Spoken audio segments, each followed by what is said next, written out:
I spent some time trying to find out. And ultimately, I bit the bullet and actually tried to read the Principia, Newton's great book, which is not what you would call a beach read. The first two sections, they're called books, the first two books are truly heavy lifting. It's where he works from his three axioms, the laws of motion, and he introduces the inverse square law of gravitational attraction. And he works through all the mathematics and all the demonstrations, and he shows how to do that. He does it geometrically, which is even harder and much more difficult for anybody trained in calculus to get. And he just pounds page after page after page, demonstration after demonstration. It's brutal, and I looked at it as much as I could, and I tried to get a sense of what he was after. But I still didn't understand what he was really on about till I got to the third section of Principia, which is called, and this is kind of a clue, the system of the world, right? No ambition there. And in the system of the world, Newton takes all this apparatus, all the stuff he's built over hundreds of pages, dozens and dozens of demonstrations, and he shows how that stuff works to organize our perceptions of everything that was known in the cosmos at this time. And he begins where you might think he would begin, out with the outer reaches of the solar system, explaining, for example, how the moons of Jupiter work, orbiting Jupiter.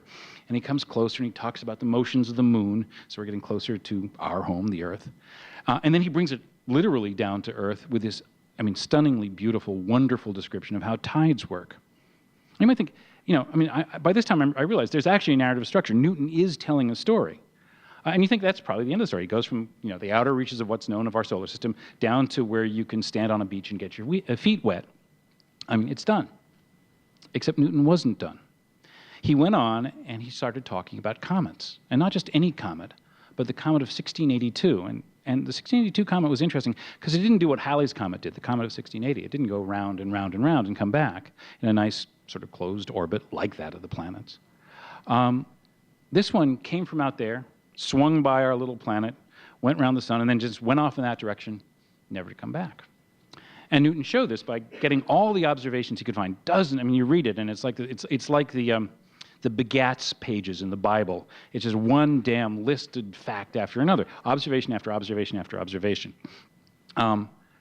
But he shows you that he takes all these points and he puts them in. He shows he tells you how accurate he thinks they are, all this sort of stuff, and then he draws the orbit as he's inscribed this, as he's worked out all these observations, and he shows it's a parabola, an open orbit that comes from here and goes from there and is never going to come back. And if it doesn't run into anything, in theory, that comet will go on forever.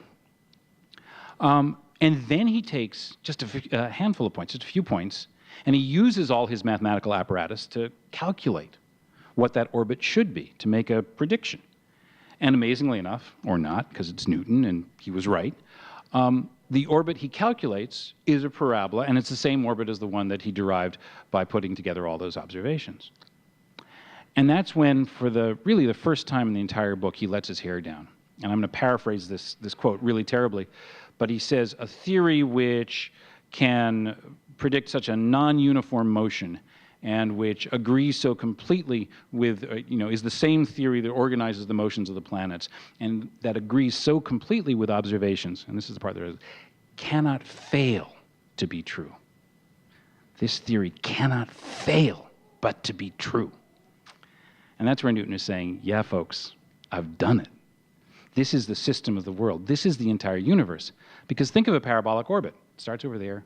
It goes on, perhaps forever. It draws that first, line on the map that stretches from one end of the universe, at least in your imagination, to the other. He's gotten the entire cosmos into his system of the world.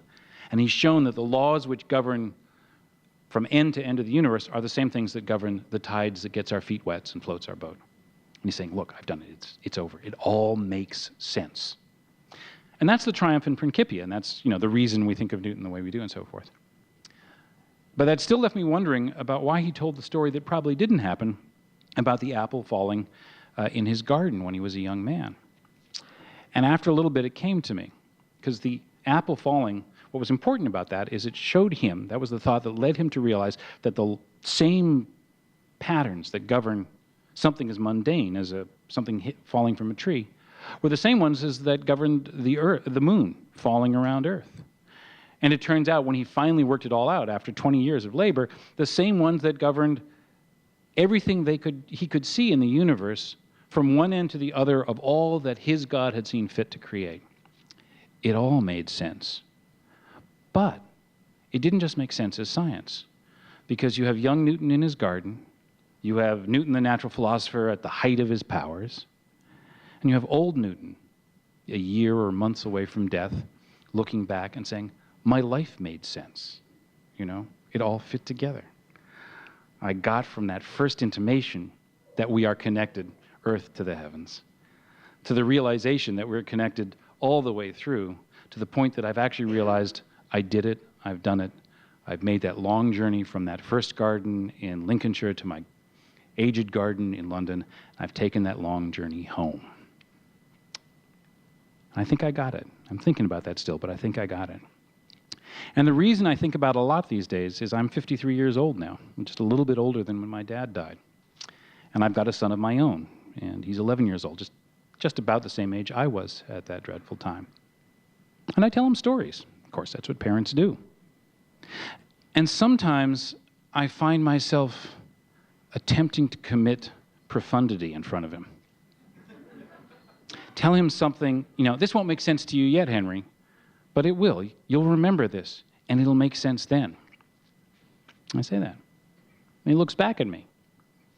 I try and look at myself through his eyes, and I realize he's seeing a Martian. Right? And he often retaliates. He starts telling me about the latest weapons upgrade for the Protoss, or why the Zerg brood is so annoying in the latest patch to StarCraft II. And I look at him, baffled. And then, in season, if we feel like it, we share an apple. Thank you.